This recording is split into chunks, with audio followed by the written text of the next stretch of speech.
Hot jazz was the music of the Roaring Twenties, but in the 30s, the public mood was calmer, and so was the music. Loud and raucous was out, smooth and romantic was in. Welcome to the history of the 20th century.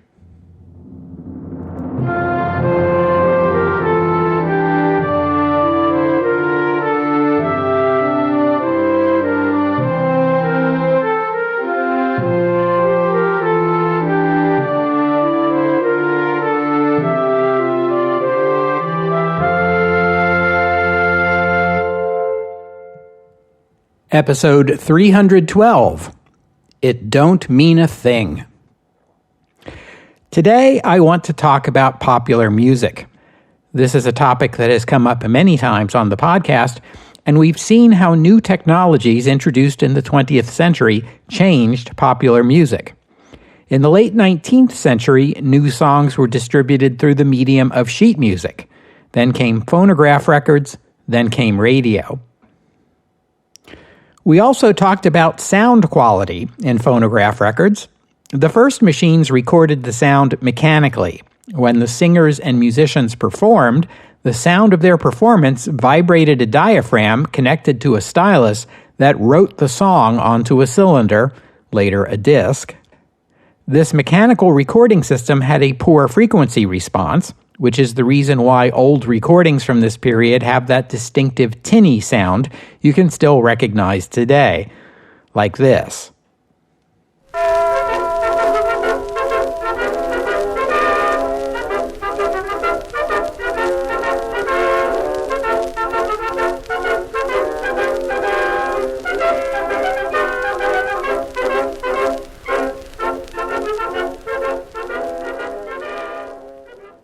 The development of radio was a setback to the recording industry. When the radio craze hit, everyone wanted one of the newfangled devices, and phonograph sales plunged. That was bad news for the record companies, but the new technology came with a silver lining. Vacuum tube amplification, which made radio possible, could also be used to improve the quality of phonograph recordings. The mechanical recording system gave way to an electronic system in which the performance was captured by a microphone, then amplified electronically before being written to the phonograph record. This allowed for a much flatter frequency response that produced a recording that sounded much closer to live performance. By the late 1920s, the quality of phonograph recordings had improved markedly, and it was now competitive with the radio. And record players also now had vacuum tube amplifiers. No more leaning close to hear a tinny bit of music emerge from a big horn. These machines could play loud enough to fill a whole room with music.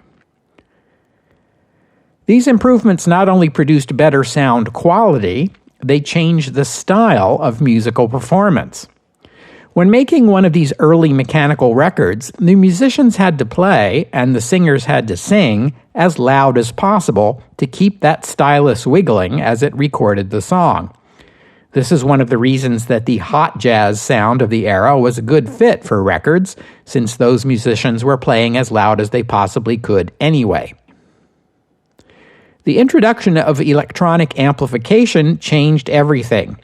Musicians could now play their instruments more softly, while singers no longer needed to hit every note at full volume. For as long as singers have performed in public, in a cathedral or a theater or auditorium or wherever, the most prized singers have been the ones who could not only hit the right notes, but could blast them out across the room so that even the people in the back row heard every word. The power of a singer's voice mattered, and singers were judged by how loudly they could sing.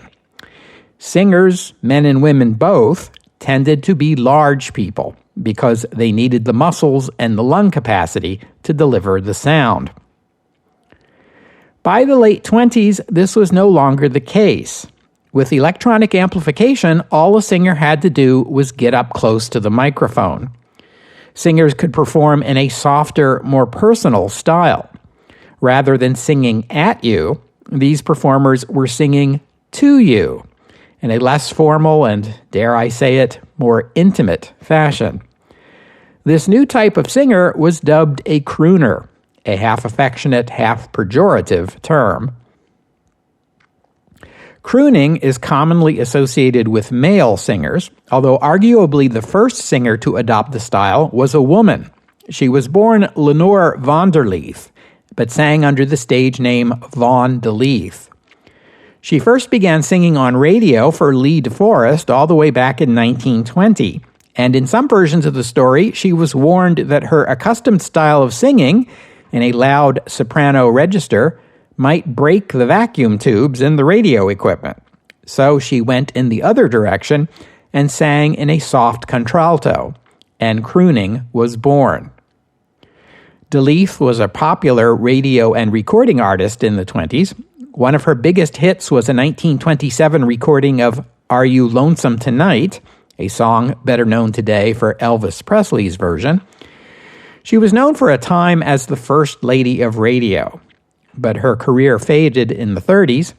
She fell on hard times, developed a drinking problem, and died in 1943 at the age of 48.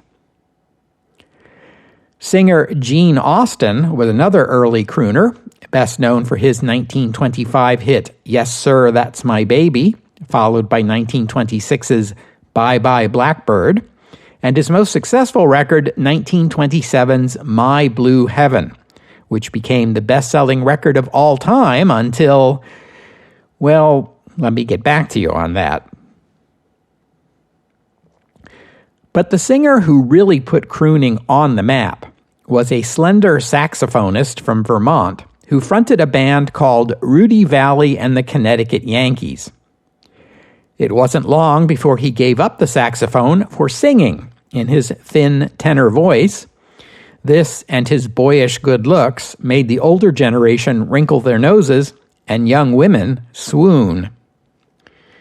Now, I want to emphasize here that Rudy Vallée is not the same person as silent film star Rudolph Valentino, whom I talked about in episode 242, although it's very easy to confuse them. They have similar names and were both popular with young women and disdained by older men. But Valentino was a silent film star, not a singer. He died in 1926 at the age of 31 from complications of a perforated ulcer.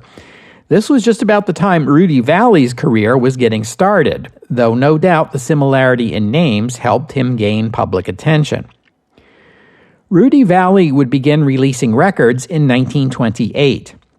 In 1929, he began to host a radio program that ran until 1955. It was originally called the Fleischmann's Yeast Hour, and a few other names, before becoming the Rudy Vallée Show. He famously opened his show with a cheerful, "Hi-ho, everybody." It's notable that Vallée was a friend and admirer of Louis Armstrong, and beginning in 1937, when Vallée went on vacation from his radio show, he insisted that Armstrong substitute as guest host, thus making Louis Armstrong the first African-American to host an American radio program. Because Vallée's style of performance was dependent on amplification, live performances posed a challenge. He could sing into an amplified microphone on stage when the equipment was available. When it wasn't, he sang into a megaphone, and he is often remembered that way. Vallée became a major celebrity. He was hugely popular with young women, and his live performances quickly sold out. But there were also plenty of people who looked down on Rudy Vallée. He was an unlikely sex symbol. His boyish looks and slender build and inability to sing without electronic assistance struck many men of the time as distinctly unmasculine. The fact that women swooned anyway only annoyed the men further, hence the tagline, "Men hate him, women love him." His singing career peaked in the early 30s, although his radio show ran for much longer. He developed a second career acting in film and later television. In his earliest film appearances in the 30s, during the peak of his popularity, he played himself, or a version of himself, but his acting skills developed sufficiently to keep him in demand for other kinds of roles. Later in his acting career, he made a number of television appearances, most memorably as a villain in 3 episodes of Batman in 1967. He passed away in 1986 at the age of 84. There were other crooners, but by the mid-1930s, there was one name and one voice that dominated popular music. It belonged to one Harry Crosby Jr., born May 3, 1903, in Tacoma, Washington. Crosby grew up in Spokane, and after attending a performance by Al Jolson, was inspired to take up singing himself. He initially sang in a couple of vocal groups, and along the way picked up the nickname Bing before going solo in 1931. He landed a recording contract and a radio show that same year, and 3 of the top 12 songs of 1931 were recorded by Bing Crosby. Well, that was it. Bing Crosby would own the 1930s and 1940s. You could call him a crooner, although Crosby himself rejected that label. He was certainly jazz-influenced. His performances had swing, and his style was relaxed, elegant, and seemingly effortless. He was known to wander off the melody, occasionally breaking into a whistle or singing scat before circling back to where he was supposed to be. He was so popular and so successful that the next generation of male singers got their start by closely imitating his style, notably Perry Como, Dean Martin, and Frank Sinatra. Crosby recorded 396 singles that charted, including 41 that reached number 1. He had at least one single on the charts every year from 1931 to 1957. Estimates of how many records he sold in total vary, but they begin at 300 million and go up from there. It would be too much to list all of Crosby's hit songs, but there is one that's impossible not to name, and that's his 1942 recording of White Christmas, composed by Irving Berlin for the musical film Holiday Inn. White Christmas sold over 50 million copies, usurping the title of best-selling record of all time from Gene Austen's 1927 recording of My Blue Heaven, and you see, I told you I'd come back to it. Bing Crosby's recording of White Christmas remains the all-time best-selling record to this day. It won the 1942 Academy Award for Best Original Song, and it inspired another musical film, 1954's White Christmas. The song White Christmas is also notable for demonstrating there was a market for Christmas-themed songs, and Christmas-themed secular songs at that. Songs that evoked a general nostalgic sense of hearth and home, as opposed to explicitly Christian religious music. Irving Berlin was Jewish, after all. And speaking of film, Bing Crosby became a film star almost as quickly as he became a recording and radio star. He appeared in 31 musical films in the 1930s. 1942's Holiday Inn was the number 8 American film of that year by box office receipts. In 1944, Crosby starred in Going My Way, the highest-grossing film of that year, and nominated for 10 Academy Awards. It won 7, including Best Song, Best Picture, Best Director, and Best Actor for Bing Crosby. In 1946, Crosby starred in 3 of the top 5 films of that year, including Road to Utopia, Blue Skies, and that year's highest-grossing film, The Bells of St. Mary's. And I can't talk about Bing Crosby's film career without mentioning 1940's Road to Singapore, in which Crosby co-starred for the first time with British-born American comedian Bob Hope. Hope and Crosby began performing together in 1932, and it seems they got on rather well. They would appear together numerous times on stage, radio, and later television, as well as becoming business partners. But most famously in Road to Singapore and 6 sequel productions, Road to Zanzibar, Road to Morocco, Road to Utopia, Road to Rio, Road to Bali, and The Road to Hong Kong, co-starring with Dorothy Lamour in all but the last of these films. Typically, the plots of these road films, such as they were, involved Crosby and Hope as con men working some kind of shady deal.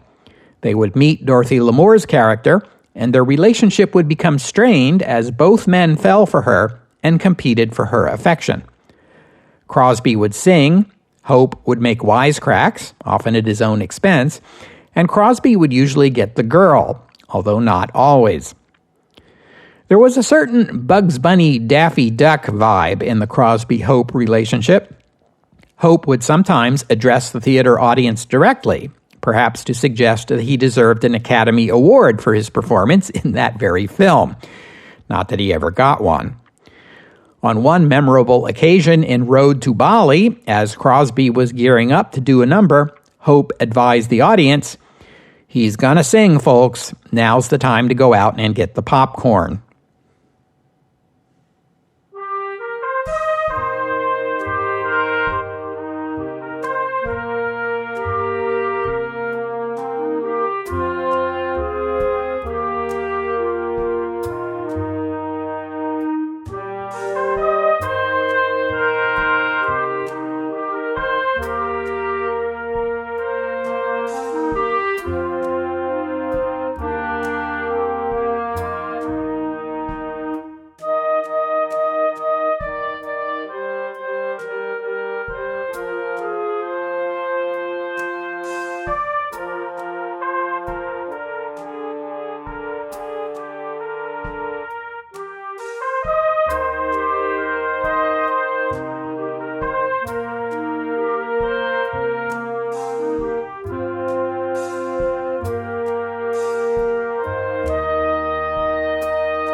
Edward Kennedy Ellington was born on April 29, 1899, to an African-American family in Washington, D.C.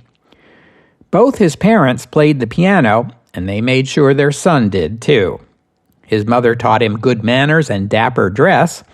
Young Edward had such an aristocratic air that his friends began calling him Duke Ellington, and the nickname stuck. While still a teenager, Duke Ellington took an interest in ragtime and imitated the piano-playing styles of some of the most popular musicians of the day. He was just 15 years old and working a summer job at a soda fountain when he composed his first piece of music, Soda Fountain Rag. He became a professional musician before he was 20 and formed his first band, called the Duke's Serenaders. A few years later, he moved to Harlem in New York City. There was a lively jazz scene in New York of the early 20s, but it took some doing to break in. In 1924, Ellington took over as band leader at the Kentucky Club in New York. Ellington played the piano, and he led his band from the keyboard. Together, he and his musicians developed a distinctive sound. Bluesy, trumpets playing in the upper register, and with unconventional arrangements. Their repertoire ranged from jazzy and modern to smooth and romantic. The band was popular, and its recordings sold well, and in 1927, Ellington and his band got their big break when they were hired as the house band for the Cotton Club in Harlem. I've talked about the Cotton Club before in episode 232.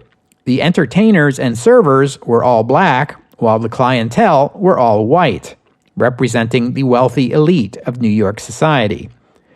The liquor flowed freely, despite prohibition, and Ellington's band played dance music, as well as accompanying the club's singers, dancers, and vaudeville bits, and performing live from the club every week to a national audience over NBC Red. Ellington and his band left the Cotton Club in 1931 to go on tour. They were hugely successful in North America and in Europe, and although the Great Depression hit the record industry hard, Duke Ellington's records still sold well. Notable are 1930's Mood Indigo and 1933's Sophisticated Lady, both pieces composed by Ellington, as well as his influential 1932 recording, It Don't Mean a Thing If It Ain't Got That Swing. According to Ellington, the title was the motto of his trumpeter, Bubber Miley, who had died of tuberculosis earlier that year at the age of 29. The piece was meant as a tribute, but it also not only became a jazz standard, but provided the name for the new style of jazz music that was emerging in the 1930s, swing. You can track the emergence of swing to a number of factors. One important one is the new electronics I was talking about a few minutes ago. Just as singers could perform in a more intimate, even sensual way, thanks to electronic amplification, the hot jazz style of a smaller number of musicians playing loud gave way to larger bands that, yes, sometimes played loud, but could also be smooth and intimate, like the crooners. Dancing and dance music were very much in fashion in the 1930s. You can attribute this in part to the torrent of musicals Hollywood was putting out, and in particular to Fred Astaire, who gave dancing an air of cool elegance. And there's an economic consideration, too. This is the Great Depression. During the Depressions, families found radio an economical way to entertain themselves at home. Well, you know what? You can dance at home. All you have to do is roll up the carpet, and you can turn your own living room into a dance floor. And in the 1930s, a lot of people were doing exactly that. Of course, your in-home dance hall is going to need a dance band to provide the music, and that's where the radio comes in, and that's where the big bands come in. At first, you might wonder why bands are getting bigger. 20s jazz bands were 4 guys in a speakeasy. Isn't a big band performing in a ballroom a lot more expensive? Isn't that out of step with the economizing you have to do during an economic depression? Yes, it is, but here's the beauty of it. The radio networks were willing to pay a dance hall or hotel ballroom for the right to broadcast the music, and thus share the cost of hiring the musicians. Wealthy New Yorkers could come in person to the Grand Ballroom at the Waldorf Astoria and dance the night away with a big band, while the folks at home could share the experience, dancing in their own living rooms to the very same music at the very same time. Duke Ellington's composition gave swing music its name, but he didn't originate it. It was another African-American band leader named Fletcher Henderson who deserves most of the credit for that. Henderson and his band became regulars at the Roseland Ballroom at 51st and Broadway in New York City in 1924, and over the next decade, his arrangements blazed the trail to swing. Henderson's arrangements were written for sections rather than individual performers, with the melody tossed back and forth between these different sections over simple, punchy riffs that allowed a soloist to improvise while staying grounded to the beat. And that's the essence of swing. Henderson was skilled at arranging music and hiring talent. At managing the band, less so.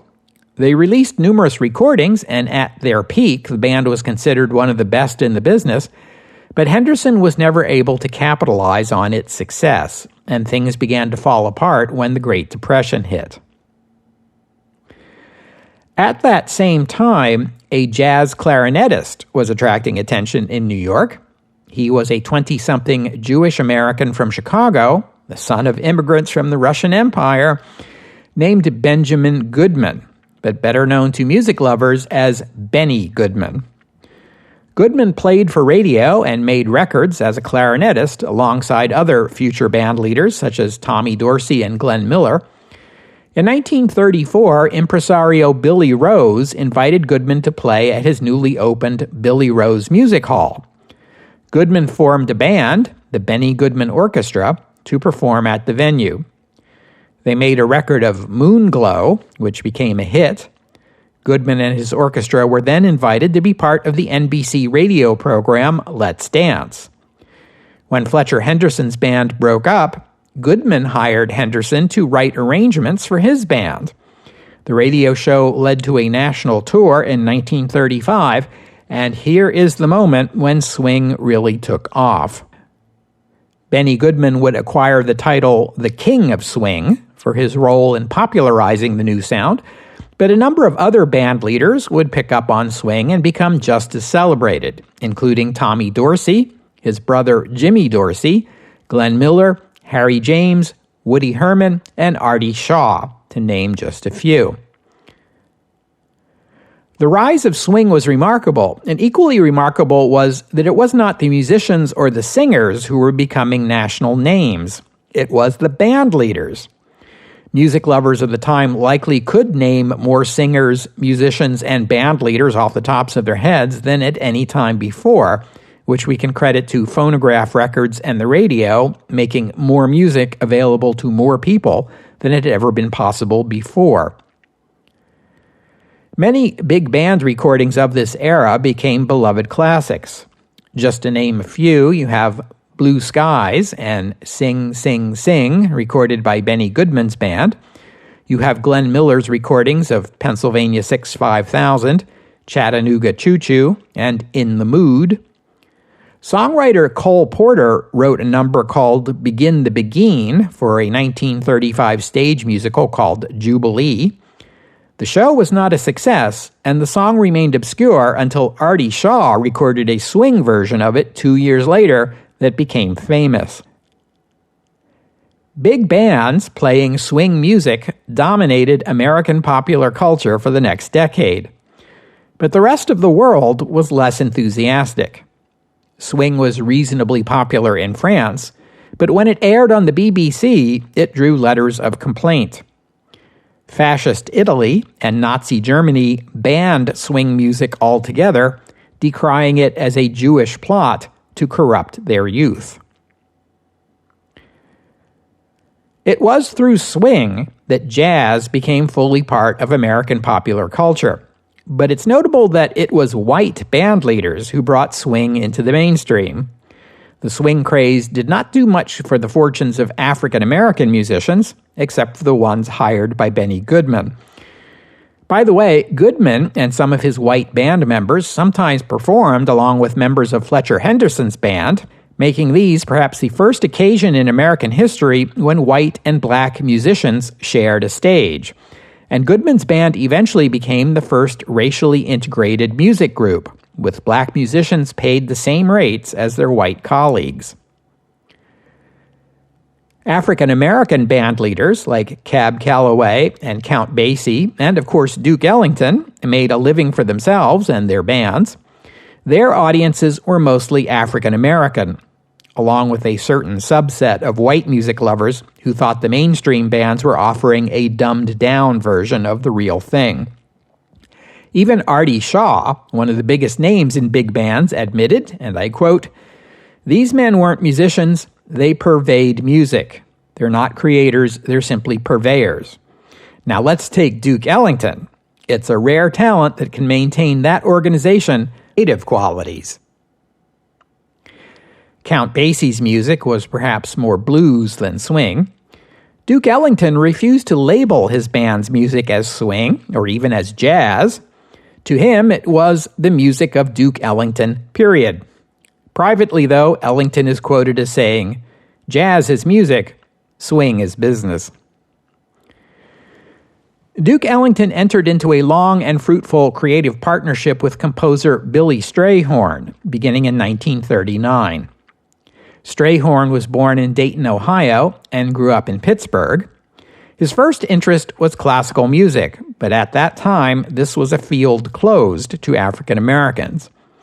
In 1938, Duke Ellington and his orchestra played in Pittsburgh, and Strayhorn wrangled a meeting with him. Strayhorn demonstrated to Ellington how he would have arranged some of Ellington's pieces, and Ellington was interested enough to invite Strayhorn to come to New York to work with him. Strayhorn would collaborate with Ellington for the next 25 years until Strayhorn's death in 1967. The diminutive and reserved Strayhorn would shy away from the limelight, perhaps in part because he was gay and openly involved in long-term relationships with other men.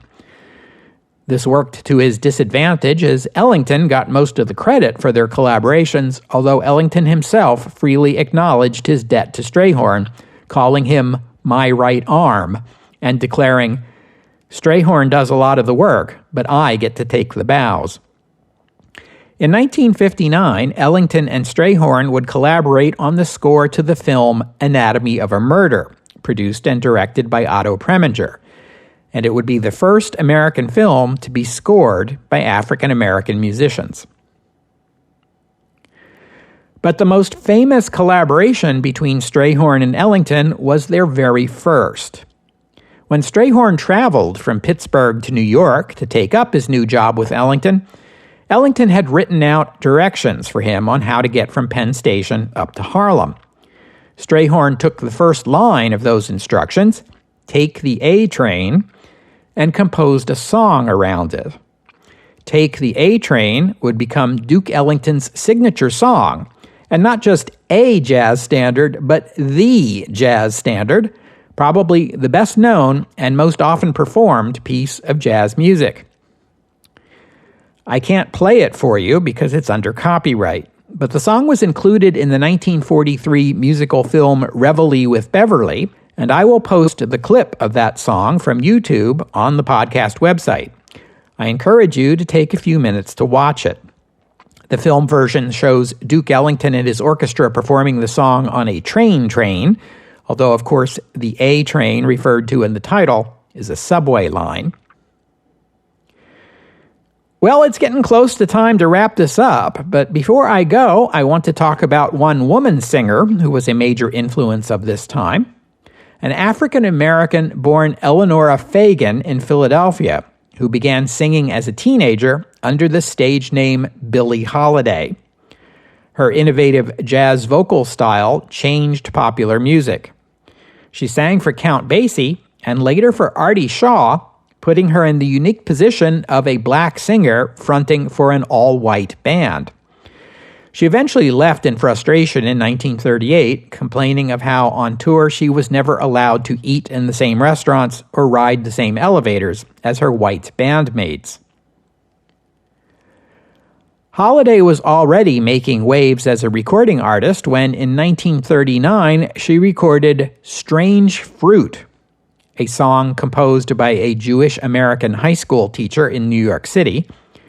Strange Fruit, as interpreted by Billie Holiday, was a slow and eerie song of protest against lynchings. The first verse goes like this: "Southern trees bearing a strange fruit, blood on the leaves and blood at the root, black bodies swinging in the southern breeze, strange fruit hanging from the poplar trees." Wow. Strange Fruit hit a nerve with white America and reopened old wounds in black America. It was known to bring listeners to tears and has been called the beginning of the civil rights movement. It certainly put Billie Holiday on the map. The popularity of singers like Bing Crosby and Billie Holiday foreshadowed the end of the big band era, as celebrity would swing back from the bands to the singers. Singers like Frank Sinatra, Nat King Cole, Dean Martin, Ella Fitzgerald, Judy Garland, Peggy Lee, and the Andrews Sisters, just to name a few. But for about a decade, swing would be the American sound, the sound Americans danced to at home, and later the sound that accompanied Americans as they marched off to war. But that is a story for another episode. We'll have to stop there for today. I thank you for listening, and I'd especially like to thank Carol and Alessandro for their kind donations, and thank you to Gal for becoming a patron of the podcast. Donors and patrons like Carol and Alessandro and Gal help cover the costs of making this show, which in turn keeps the podcast available free for everyone. So my thanks to them, and to all of you who have pitched in and helped out. If you'd like to become a patron or make a donation, just visit the website, historyofthe20thcentury.com, and click on the PayPal or Patreon buttons. The podcast website also contains notes about the music used on the podcast. If you hear a piece of music on the podcast and you want to know more about it, including the composer, the performers, and a link to where you can download it, that would be the place to go. While you're there, you can leave a comment and let me know what you thought about today's show. And I hope you'll join me next week here on the History of the 20th Century as we return to the tense situation in Europe. The Munich Agreement was supposed to have averted a war, but immediately after going back on his word and occupying Czechoslovakia, Adolf Hitler is ready to pull out the same old playbook and use it this time against Poland. What guarantee is there? Next week, here on the History of the 20th Century. Oh, and one more thing. I am going to recommend a new book that was very helpful to me in organizing my thoughts for today's episode. It's titled Let's Do It by Bob Stanley and covers the history of popular music from Tin Pan Alley to the dawn of rock and roll in a manner not too different from how I do this podcast. If the popular music episodes of the History of the 20th Century particularly appeal to you, you should definitely check it out. That's Let's Do It by Bob Stanley. In looking through Let's Do It, I realized there's a type of music I overlooked in the podcast, so let me say a word about it right now. It's barbershop style. I'm sure you already know what it sounds like, typically sung by a quartet of men a cappella, with the tenor taking the lead, a second tenor and a baritone singing just above and just below the melody in close harmony, and a bass singer hitting the roots of the chords. Although there are women quartets as well. Barbershop quartets first appeared in America around the turn of the 20th century, and I should have said something about them back in the Belle Epoque days of the podcast, but now is fine because you know what? The 1930s saw a revival of the barbershop quartet form. The origins of barbershop are obscure, although Bob Stanley correctly points out in Let's Do It that barbershops have traditionally been an important social space in the African American community, so the name itself strongly implies that barbershop style originated with African Americans. If so, white Americans quickly adopted it. Certain turn-of-the-century songs became barbershop standards, including Shine On Harvest Moon, Down by the Old Mill Stream, and Sweet Adeline. Barbershop went out of style after the Great War, but in the 1930s there was a deliberate effort to revive it, at the center of which was the 1938 creation of an organization originally known as the Society for the Preservation and Encouragement of Barbershop Quartet Singing in America, a deliberately ungainly name with the equally ungainly abbreviation SPEBSQSA. This was a sly bit of New Deal-era satire on the alphabet soup government agencies of the time. Nowadays, it's more commonly referred to as the Barbershop Harmony Society, and it claims 20,000 members and an additional 60,000 affiliated singers worldwide. The society promotes educational programs and contests to preserve and encourage the style. Barbershop quartets, even in our time, often adopt the clothing styles of the early 20th century as a nod to the music's origins, things like straw hats and striped vests. Barbershop is usually thought of as a men's form, but as I said, there are women singers, and in 1945, a parallel organization for women barbershop quartet enthusiasts called the Sweet Adelines was founded. Today, it claims a membership of 24,000 women worldwide.